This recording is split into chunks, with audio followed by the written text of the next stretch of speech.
இந்த போட்டோல பாக்குற இவர் தான் துரேந்திர படத்துல வரா மாதிரி பாகிஸ்தான்ல இருந்த ரியல் இந்தியன் ஏஜென்ட். என்னப்பா சொல்றேன்னு கேட்டீங்கன்னா, ஆக்சுவலா இவர் தான் ரவீந்திர கௌஷிக். இவர் 1952 அப்போ ராஜஸ்தான்ல பிறக்கிறாரு. இவருக்கு 23 வயசு ஆகும் போது தியேட்டர் ஆர்டிஸ்டா ஒர்க் பண்ணிட்டு இருந்திருக்காரு. அப்பதான் இவர் இந்தியன் இன்டெலிஜென்ஸ் கண்ணிலையும் படுறாரு. அவங்க இவருக்கு ஃபுல் ட்ரைனிங் கொடுத்து 1975 அப்போ இவரை பாகிஸ்தானுக்கு அனுப்புறாங்க. தன்னோட ஐடென்டிட்டி, ரிலிஜியன், பேருன்னு எல்லாமே மாத்திக்கிட்டு இவர் பாகிஸ்தான் போய் கராச்சில எல்லாரோடய சகஜமா பழகி அங்க இருக்க யூனிவர்சிட்டியில லா படிச்சிருக்காரு.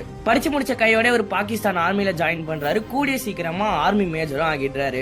அங்க இருந்து 7 வருஷமா இந்தியாவுக்கு ரொம்ப முக்கியமான இன்ஃபர்மேஷனை கொடுத்திருக்காரு. இந்தியா இவர் மூலமா பல விபத்துகளை தடுத்திருக்கு. நல்லா போக்கிட்டு இருந்த இந்த ஒரு டைம்ல தான் 1983 அப்போ இந்தியால இருந்து இன்னொரு ஏஜென்ட் பாகிஸ்தானுக்கு அனுப்பப்படுறாரு. அன்பார்ச்சுனேட்லி பாகிஸ்தான் கவர்மெண்டால அவர் பிடிபடுறாரு. அவரை பண்ண கொடுமையில உங்க பாகிஸ்தான் மேஜர் எங்க ஏஜென்ட் தான் உண்மையா அவர் ஒத்துக்கிறாரு. உடனே பாகிஸ்தான் கவர்மெண்ட் ரவீந்திர கௌஷிக்கை பிடிச்சி ரொம்பவே டார்ச்சர் பண்ணிருக்காங்க. பட் இருந்தாலும் இந்தியாவை பத்தின ஒரு இன்ஃபர்மேஷன் அவர் சொல்லவே இல்லை.